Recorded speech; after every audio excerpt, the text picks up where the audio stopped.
Assalamualaikum warahmatullahi wabarakatuh. Alhamdulillahirabbil alamin wa bihi nasta'in ala umuri din wassalatu wassalamu ala asyrofil anbiya'i wal mursalin wa ala alihi washabihi ajma'in amma ba'du.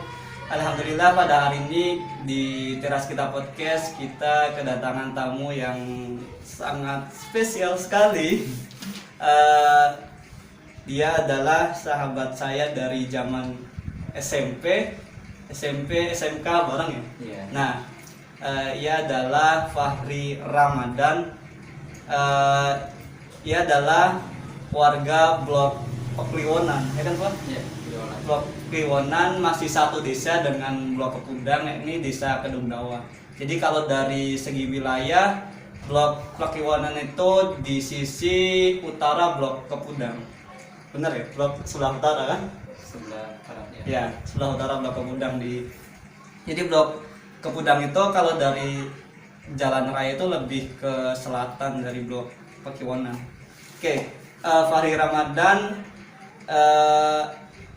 ya baru lulus dari Universitas Muhammadiyah Jogja. Berarti tahun ini Pak ya? Ya, tahun 2021. 2021. Nah, gimana tuh Pak? Wisuda di saat sekarang kan masih pandemi ya. Berarti pas wisuda juga masih pandemi kan? Masih. Itu rasanya gimana wisuda di saat pandemi Pak? Ya, rasanya yang pertama awal-awal itu mungkin berasa juga apa ya? Euforianya kan berbeda dengan Euforianya berbeda ya. Oke. Jadi ada merasakan kecewa. Jadi pada Oh, ada rasa kecewa juga. awal Ya. itu agak Oke. berasa seperti itu karena yang harusnya momen seperti itu kan bisa di acara seperti itu ada orang tua, didampingi oleh orang tua, oleh keluarga, tapi momen seperti itu dari pihak kampus kan tidak memperbolehkan ada keluarga yang datang.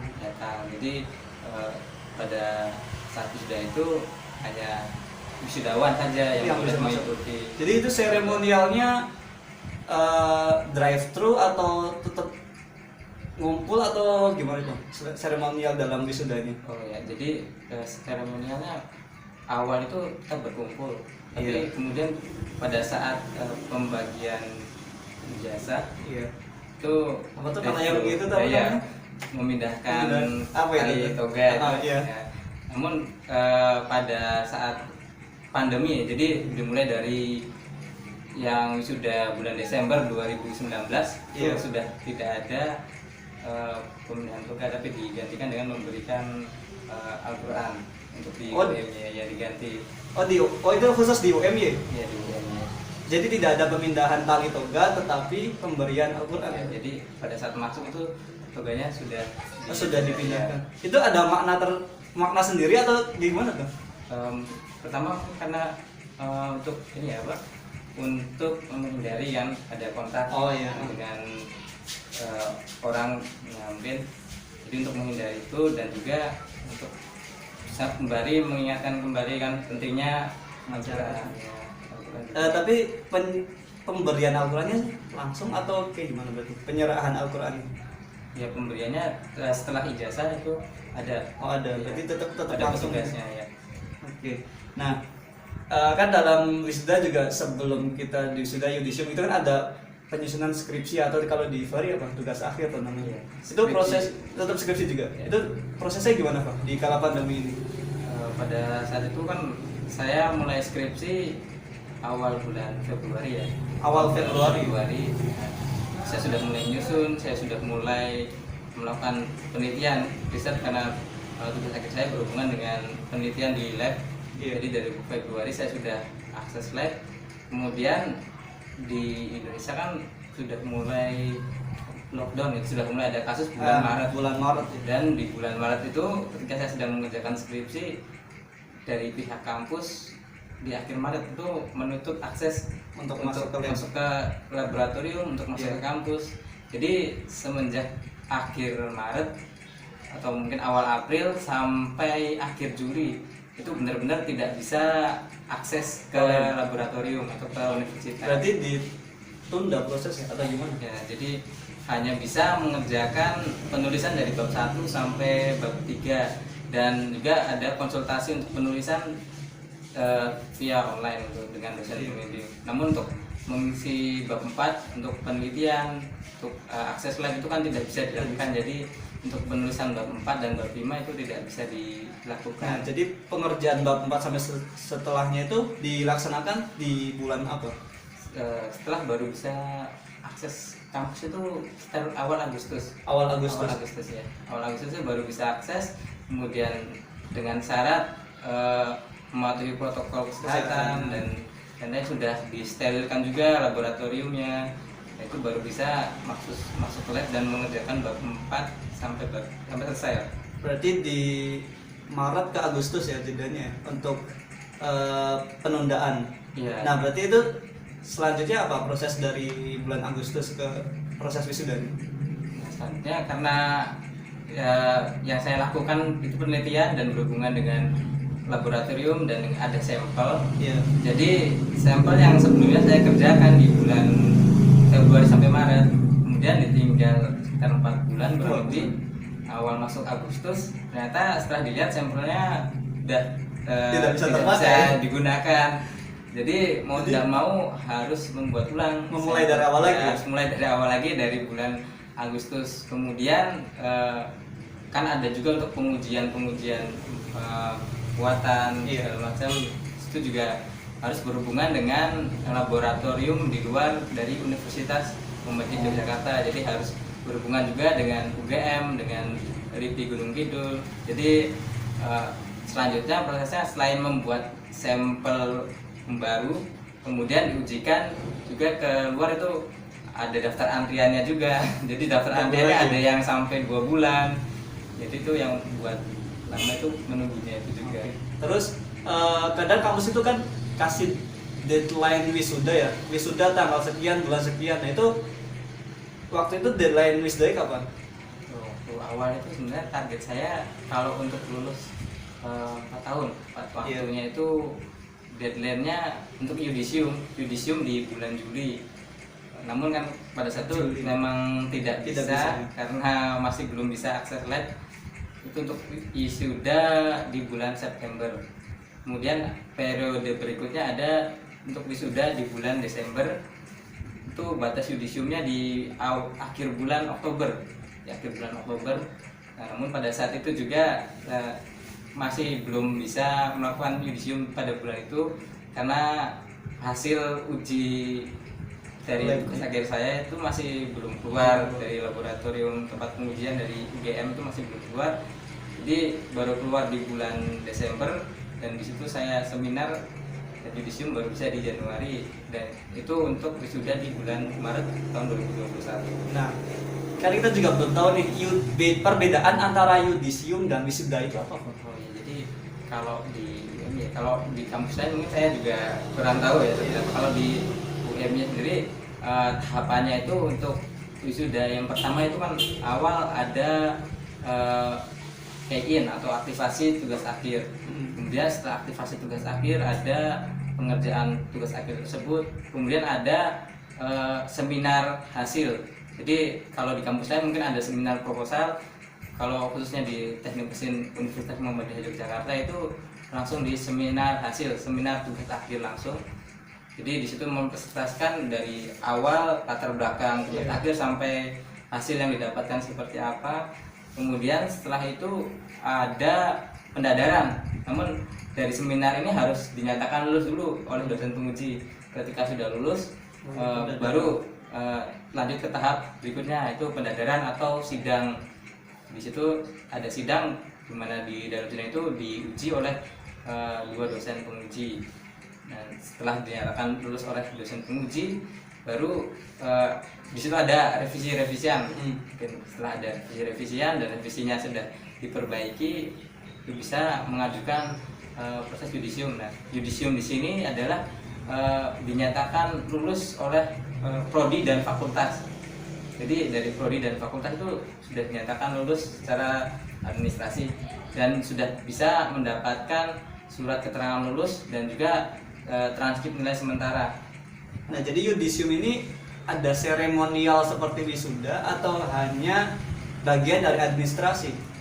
Kalau sebelum pandemi itu ada sebenarnya ada seremonial ya, itu dilakukan oleh tiap Tiap program studi. fakultas. Tiap Oh, fakultas atau- kemudian ada karena mungkin terlalu banyak. Oh, jadi tetap fakultas- program studi ya? Iya, Di tiap prodi. program studi.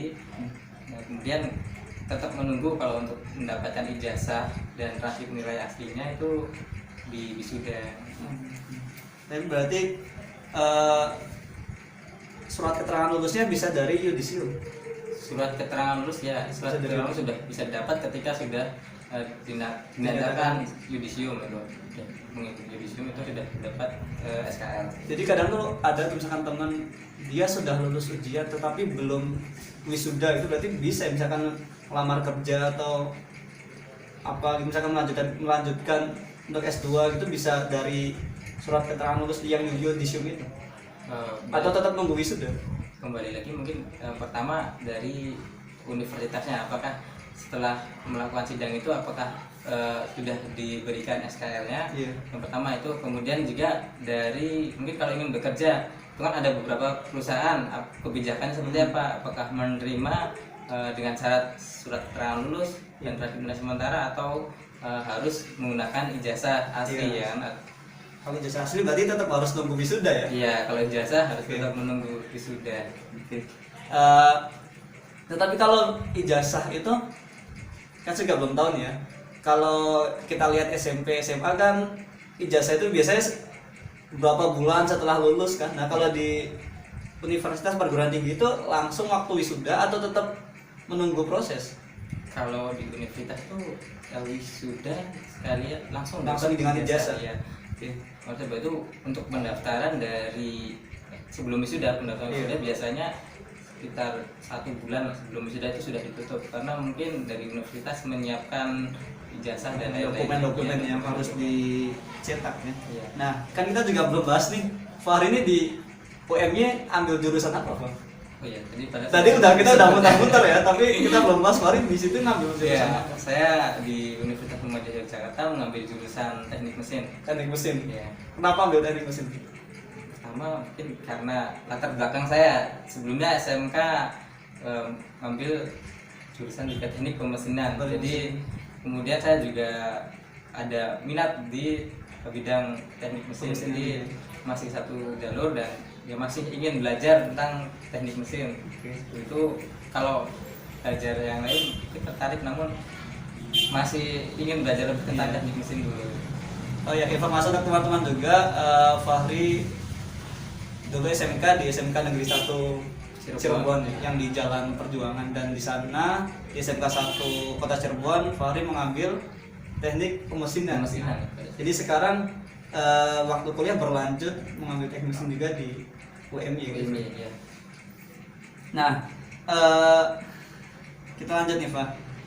Saya dengar kan Fahri waktu di kuliah juga, di perjalanan kuliah itu di awal pandemi sempat pergi ke Malaysia, Pak ya? Iya. Itu gimana ceritanya, Pak? Bisa sampai ke sana, apakah ya pokoknya apa yang di sana gitu lah. Ceritanya gimana Pak di Malaysia itu? Ya, jadi saya itu di bulan November kalau tidak salah. November tahun 2019. 2019. Awalnya itu ada sebuah program, itu Iya. baru diberitahu sebuah program dari dosen dan prodi, dan pada saat itu juga ada kunjungan dari Programnya dari mana? universitas. Oh, dari universitas. Awalnya ada program outbound student namanya. Ya, intinya ada student exchange itu Iya. ke Malaysia. Di situ program tersebut isinya adalah membuat atau melakukan penelitian pengujian di Universitas Malaysia Sarawak. Kebetulan Di Sarawak? Ya, di Sarawak. Sarawak itu yang sebelah mana, Pak? Di Kan kalau di peta itu Malaysia ada yang dekat dengan Sumatera ya, Iya. ada yang dekat dengan Kalimantan. Kalau Sarawak itu di mana? Kalau Sarawak itu dekat dengan Kalimantan. Dekat Kalimantan berarti ya? Ya. Iya, iya. Terus? Jadi pada saat itu ada program, kemudian isi programnya tersebut adalah melakukan penelitian, kemudian riset dengan bekerja sama juga dengan profesor di sana. Jadi di situ awalnya ada proses seleksi, kemudian alhamdulillah saya dan 3 teman saya, jadi 4 orang yang terpilih, dan semuanya itu adalah mahasiswa teknik mesin semua. Dan di situ kami dijadwalkan berangkat akhir Februari tahun 2020. Kemudian kami ke sana berangkat, di sini pada saat itu sudah mulai kasus COVID itu sudah mulai ini ya, sudah di Indonesia sudah mulai terdengar ya. terdengar. Sini kami siap-siap berangkat itu sudah membawa tiap orang itu 1 box masker. Dan pada saat itu harganya masker masih tinggi. Oh, masih tinggi ya? Ya, pas lagi langka-langkanya itu. Iya. Dan alhamdulillah dapat. Nah, ketika sampai di sana ternyata kalau untuk protokolnya di bandara sebenarnya sudah mulai ketat nih, sudah mulai ada cek suhu, kemudian sudah mulai dilihat dari mana, itu kan sudah mulai dipisahkan. Tapi ketika sudah keluar dari bandara itu masih apa ya? Jadi tidak ada yang menggunakan masker pada saat itu. Pada saat itu di masyarakat sana tidak ada. Berarti di sana kasusnya belum terlalu banyak gitu kan? Atau Belum ada sampai ada ya. Dan pada saat itu kan di Indonesia sebenarnya masih belum ada juga karena baru ada kalau nggak salah awal Maret ya di Indonesia itu kasus pertama. awal Maret, dan kita tuh hebohnya di Maret pertengahan. Iya. Jadi ketika sampai sana masih belum ada, dan di sana kurang lebih 3 minggu, kami di sana 3 minggu ya untuk melakukan penelitian dan pengujian di sana. Dan alhamdulillah di sana kami tinggal di rumah salah satu profesor yang juga sebagai supervisor kami di sana. Iya. Selama 3 minggu kami di sana untuk melakukan program yang sudah dijadwalkan dan sudah direncanakan. Penelitiannya berupa apa tuh, Bro? Padahal kita dengar kata penelitian tuh agak gimana ya? Kayaknya tinggi sekali gitu. Iya. Apa sih sebenarnya penelitian yang dilakukan atau penelitiannya apa? Ya, dan kalau tugas akhir saya kan membuat filter ya. Jadi material baru yaitu sebuah membran yang digunakan untuk filter air. Jadi filter air yang anti bakteri ya, dengan struktur nano. Jadi ukurannya itu lebih kecil ya. Nah, kalau saya seperti itu, sedangkan 3 teman saya membuat material untuk implan tulang. Tulang Ya, manusia. tulang ya. Itu mereka membuat material baru juga namanya komposit. Jadi dengan perpaduan dari 2 atau lebih material yang disatukan sehingga mendapatkan material baru yang memiliki fungsi yang lebih manfaat. baik daripada material yang sebelumnya. Nah, berarti penelitian itu dilakukan untuk skripsi juga, udah tugas akhir juga ya? Ya, ada berhubungannya juga dengan tugas akhir saya. Jadi sekalian tugas akhir di sana gitu. Oke. Berarti waktu pandemi ini harus kan itu juga terjeda ya? Iya. Itu berhubungan dengan sana lagi atau tidak? Pada saat pandemi itu awalnya ya harusnya berhubungan juga Iya. di sana. Namun karena 4 bulan itu ada jeda, Iya. jadi mau tidak mau untuk pengujian harusnya setelah bulan Maret itu rencana saya melakukan tetap pengujian di GM, namun karena tidak berhasil lab, jadi hasil yang sudah didapatkan selama bulan Februari yang didapatkan dari Malaysia tersebut tetap saya simpan dan saya olah dulu untuk sementara, namun masih belum bisa lanjut ke pengujian berikutnya karena keterbatasan tadi tidak bisa akses tempat atau labnya tadi. Berarti karena di awal dari yang Malaysia itu, kemudian untuk selanjutnya prosesnya yang tadi itu ya, yang berlanjut di LIPI, yang berlanjut di UGM gitu ya? Itu Ya. proses selanjutnya berarti ya? Ya, itu adalah proses selanjutnya. Nah, kan tadi juga saya sempat dengar katanya terakhir di sana sempat hampir kena lockdown juga ya? Waktu mau pulang dari sana, Pak? Atau Ya. gimana tuh ceritanya, Pak? Jadi kalau pada saat itu rencana di Sarawak, Iya. jadi dari akhir Februari sampai tanggal 14 Maret, 14 Maret. sampai 14 Maret Iya. itu kami di Sarawak. Tapi ada juga rencana emang dengan teman-teman juga dan disarankan oleh beberapa hari untuk pengalaman dan juga biar tahu kata Malaysia itu seperti apa. Jadi tidak hanya tahu yang di Sarawak saja. juga, tapi tahu juga yang di Kuala Lumpur. Nah, Karena kebetulan juga pesawat itu transit dari Indonesia untuk ke Sarawak itu harus KL ke dulu ya. KL dulu baru ke Sarawak dan juga sebaliknya. Jadi kami memutuskan untuk 3 hari 2 malam itu menginap di Kuala Lumpur. Nah, dan di situ awalnya kan memang pada saat itu pemesan tiket awal bulan Februari. Jadi kan tidak memikirkan sampai Iya, sejauh itu, dampak. masih sudah pesan-pesan aja. Jadi ketika sudah mendekati hari-hari kepulangan tuh, waduh ini apa di cancel aja nih kan ya, di reschedule itu. Tiga itu maksudnya dimajuin untuk Ya, pulang, di gitu? reschedule. Hah? Sempat kepikiran seperti itu, tapi ya sudah nggak apa-apa. Kayaknya nggak bakal lockdown. Sempat Iya. kepikiran juga itu pas aduh ini lockdown nggak? Karena kasus di Malaysia juga sudah meningkat Iya, pada saat sudah tinggi. pertengahan Maret ya. Terus Saat itu berita dari Malaysia tanggal 16 ya, tanggal 16-nya itu baru diumumkan kalau Malaysia akan lockdown pada tanggal 18 Maret. tiketmu tanggal berapa? Tanggal 17. 17 ya. Itu juga tanggal 17-nya sekitar pukul 19 ya. Jadi pukul 19 kamu terbang dari KL, tetapi pukul 00 hari itu dinyatakan Ya, lockdown ya? dinyatakan lockdown. Jadi itu pun pesawat terakhir. Pesawat terakhir. Ya, pesawat terakhir. Jadi ketika pesawat itu misalkan di cancel udah ya, Ya, mungkin Nunggu. kan tinggal di situ. 2 minggu biasanya kan. Iya. Nah, sepulang dari sana nih Pak, apa saja yang kamu dapat dari KL atau dari Sarawak yang dari Malaysia itu? Yang pertama mungkin pengalaman ya, yang pertama pada saat itu saya kan pertama belum pernah naik pesawat. Iya.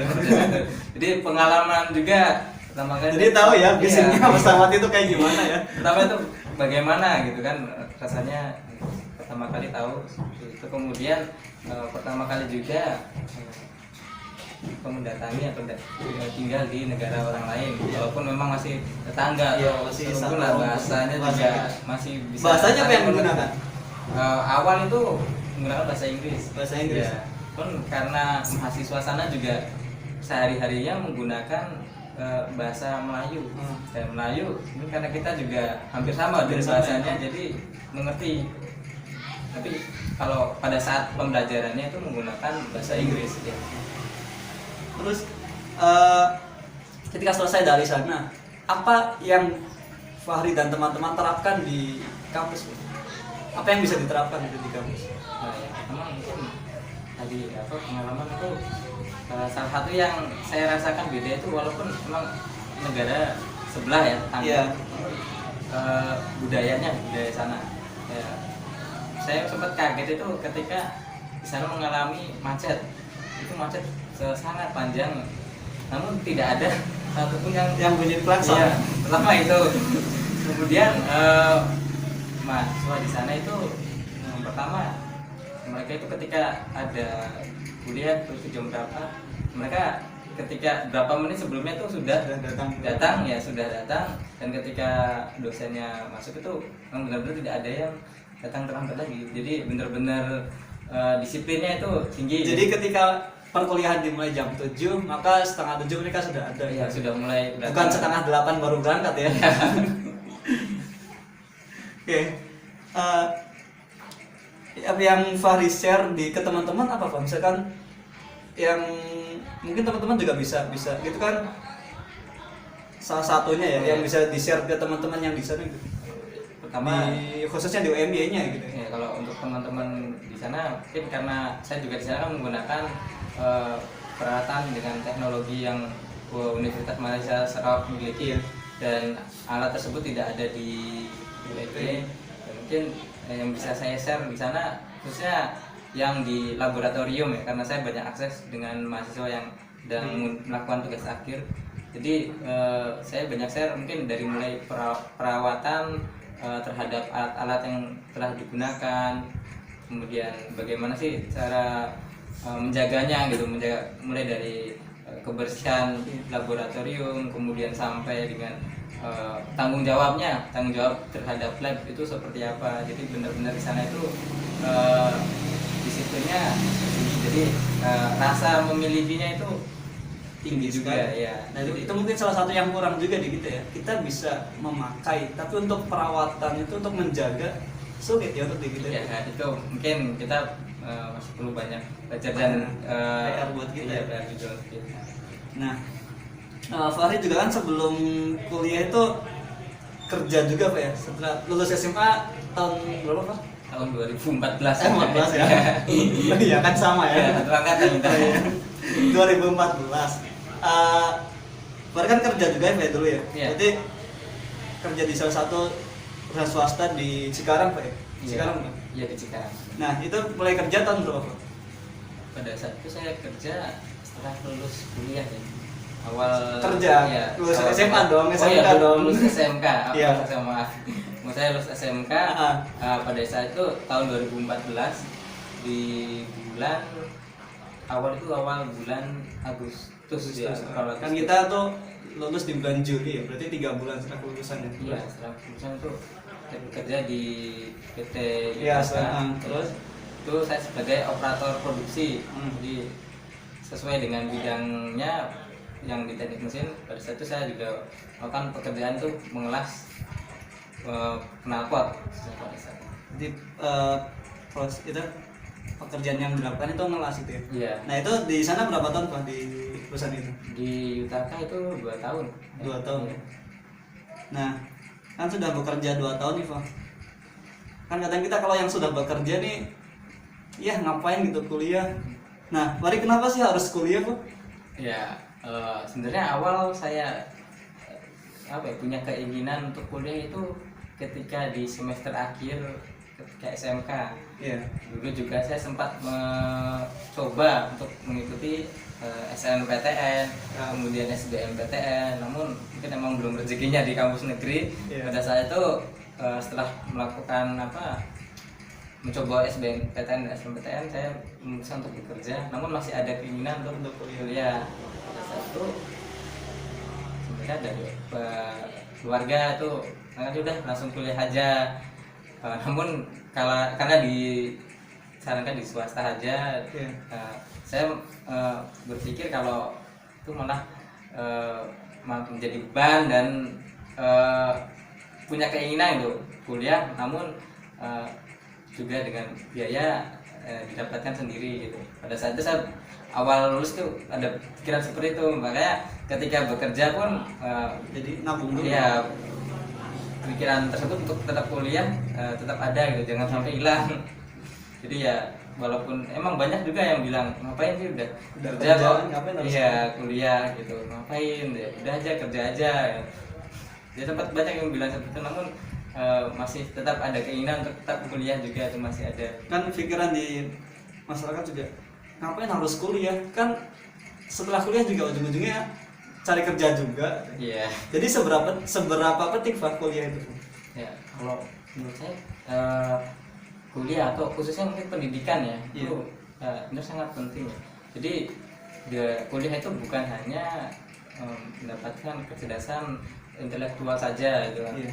Tapi juga sebenarnya tujuannya itu kan nggak cuman mungkin kalau orang lihat kan kuliah kemudian lulus udah kerja gitu kan. Tapi yang orang-orang nggak lihat itu kan mungkin karena prosesnya itu. Iya. Proses selama perkuliahan itu, nah di situ sebenarnya yang pentingnya kuliah itu selama prosesnya itu ketika dijalankan dengan benar, ya hasilnya juga insya Allah akan baik. Jadi tidak hanya kecerdasan intelektual, tapi juga kecerdasan emosional juga bisa didapatkan. Berarti kalau kita bertanya tujuan akhir dari kuliah itu apa? Apakah sama juga yang tadi Fahri katakan bahwa kecerdasan emosional juga diperlukan dan kecerdasan akal juga mesti diperlukan juga. Ya itu jadi banyak orang ini tujuannya tapi lupakan prosesnya gitu kan. Jadi yang harusnya itu yang ditekankan itu proses gitu ya. Prosesnya yang harusnya dijalankan dengan benar gitu. Oke. Tapi kadang kita juga melihat masa perkuliahan ya. Kan masa perkuliahan itu kalau S1 4 tahun, D3 3 Iya. tahun. Melihat waduh 4 tahun itu gimana cara bertahan selama 4 tahun itu, Pak? Karena kan kadang juga kita melihat kuliah paling cuma setahun doang selesai. Maksudnya selesai dalam artian keluar atau DO atau malas gitu. Tuh cara menangani seperti itu gimana Bro? Biar bertahan melewati proses itu. Oh ya, yang pertama mungkin bagaimana kita dari diri kita sendiri dulu, Dari keinginan untuk berkuliahnya tuh gimana, kuat apa tidak, pertama itu. ya. Kemudian bagaimana lingkungan juga, kita mampu tidak beradaptasi dengan lingkungan, karena kan Ya itu sebenarnya pada saat itu saya merantau di Jogja, jadi beradaptasi dengan lingkungan Jogja, alhamdulillah. Karena mungkin karena orang-orang juga sudah tahu Jogja itu Ya. orangnya ramah-ramah, Ya, memang kulturnya jadi begitu. adaptasi di sana juga berjalan alhamdulillah lancar. Kemudian bagaimana juga beradaptasi dengan rekan-rekan atau teman-teman kuliah gitu. Jadi ketika sama kondisinya juga teman-teman mungkin sama, teman-teman kuliah merasakan yang sama. Iya. Seperti itu agak Karena orang baru ya, gitu orang kan. baru. Jadi harus mampu juga beradaptasi, sama-sama saling support, bantu juga. Jadi mencari teman yang sekiranya bisa satu visi juga dengan kita untuk bisa mampu gitu melewati masa yang mungkin kita lihat 4 tahun itu lama ya di luar kota mainan, atau 4 tahun itu lama ya, masih belajar untuk sampai lulus dan baru dapat melamar kerjaan Iya. gitu. Nah, berarti kalau tips ngilangin malas dalam prosesnya gimana? Untuk menghilangin males mungkin yang pertama ikut kegiatan yang sekiranya karena kan mungkin kuliah orang mikirnya kok ini banyaknya tugas Iya. ya. Sebenarnya memang iya. Ya, mungkin di luar itu kan ada juga banyak kegiatan-kegiatan lain yang tidak Yang bisa hanya- diikuti ya. ya. Jadi banyak kegiatan yang mungkin kayak hobi olahraga, mungkin bisa mengikuti UKM, atau Iya. dia hobinya wirausaha atau apa, atau hobi musik. Nah, UKM itu Iya. apa tadi? Unit kegiatan mahasiswa. Jadi di kayak ekstrakurikuler lah kalau di SMA atau SMP-nya. Jadi ketika kuliah pun ada gitu, tidak hanya belajar di situ, jadi banyak kegiatan-kegiatan lain. Dan yang saya rasakan juga banyak ketika kuliah sangat banyak kegiatan-kegiatan yang di luar akademik. Jadi Dan banyak wadah ya yang Iya. bisa kita ikuti ya. Misalkan untuk menyalurkan bakat dan minat kita kan di perkuliahan. Ya, benar. Nah, kadang kita juga kalau untuk memilih jurusan ya, kadang kan bingung ya. Apalagi yang SMA atau MA gitu kan memilih jurusannya. Kalau yang SMA kan kadang memang pengen melanjutkan, tapi dengan kebingungan itu tips memilih jurusan itu seperti apa, Bro? Tips memilih jurusan ya. Iya. Untuk yang pertama mungkin bagaimana minatnya dulu. Jadi kalau disarankan itu yang sesuai dengan keinginan atau benar-benar minat dari pribadi gitu. Iya. Kadang kan ada yang Harus beberapa ada dari orang teman tua. saya itu ya, dari orang tua itu mungkin harus ke inilah, masuk misal dokter atau jurusan apa, jurusan tertentu itu Iya.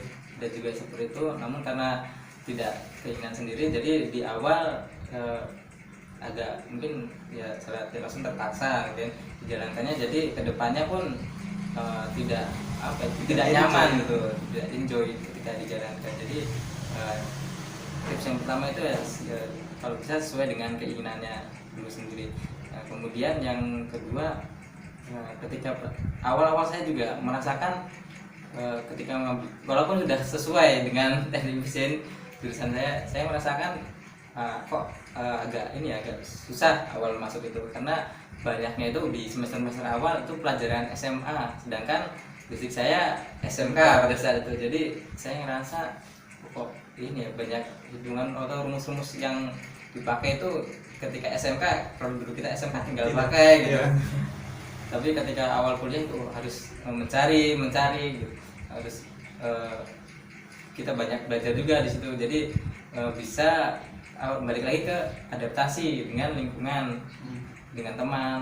Dan kemudian bagaimana caranya awal ada sebenarnya tidak hanya pelajaran-pelajaran tertentu yang mata tertentu saja yang kita sukai, tapi ada mungkin yang memang kalau menurut saya bisa dibilang susah gitu.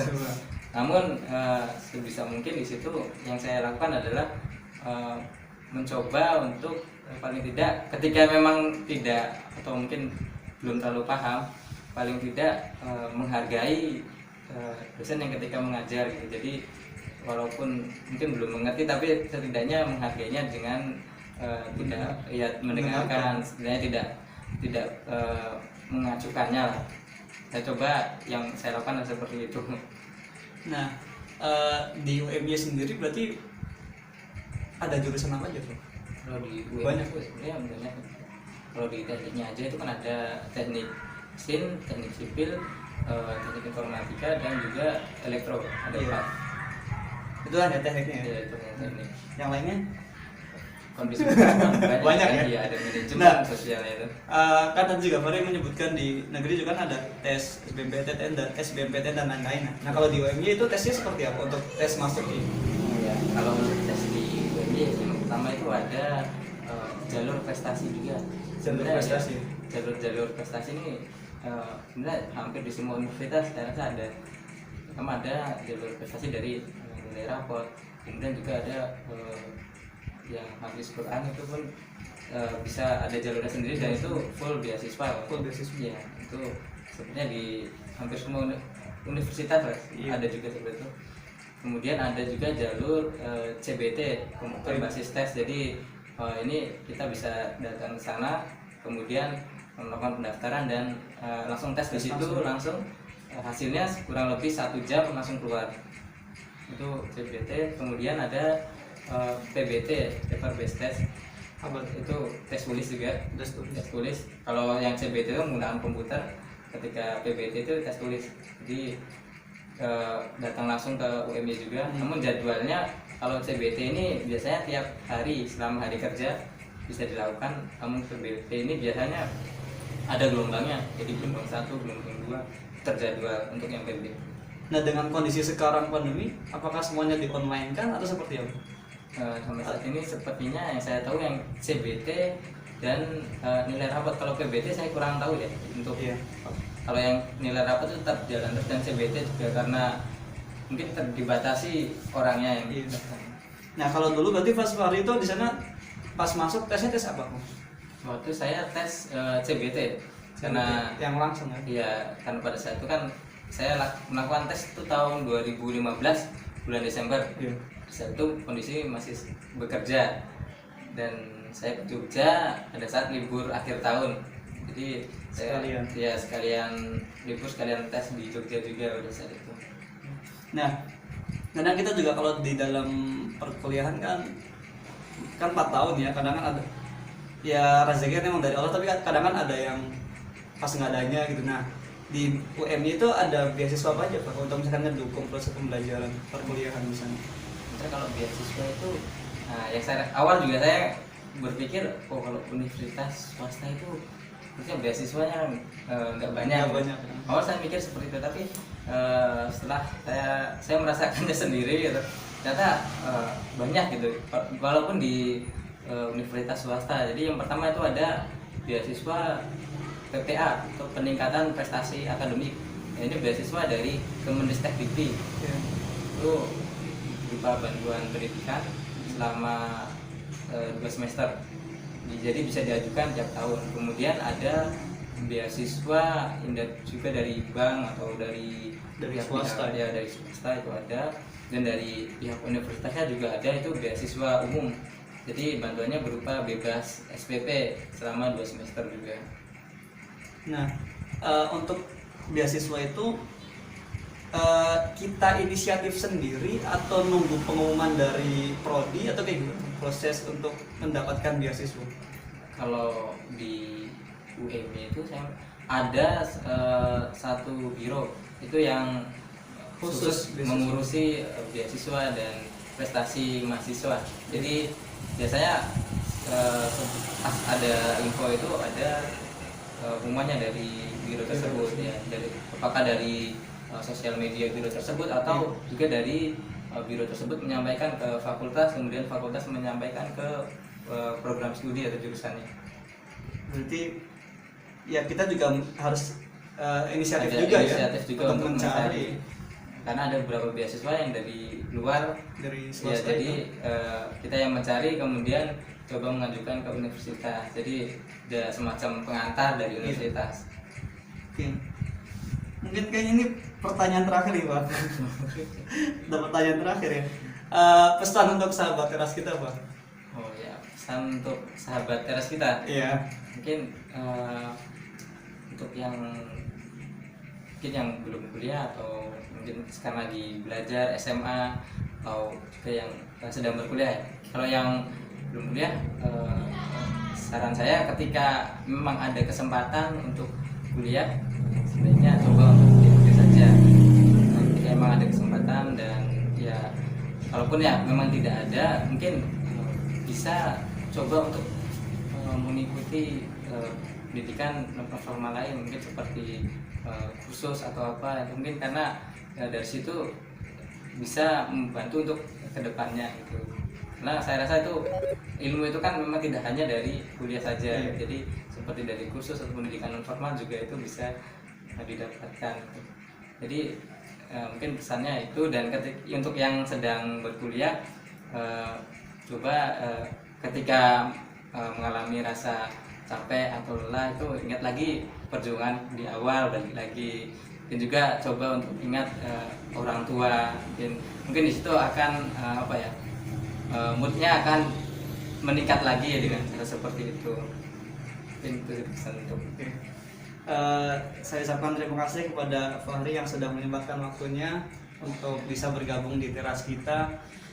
Kesimpulan pada podcast kali ini bahwa pendidikan itu sangat penting, dan untuk mengubah diri kita, keadaan kita adalah diri kita sendiri. Maka marilah kita berjuang untuk merubah diri kita melalui pendidikan ataupun melalui jalur lainnya yang mana bisa merubah diri kita. Mungkin itu untuk hari ini. Terima kasih untuk teman-teman yang sudah menonton sampai akhir. Jangan lupa klik like, komen, dan share. Terima kasih. Assalamualaikum warahmatullahi wabarakatuh.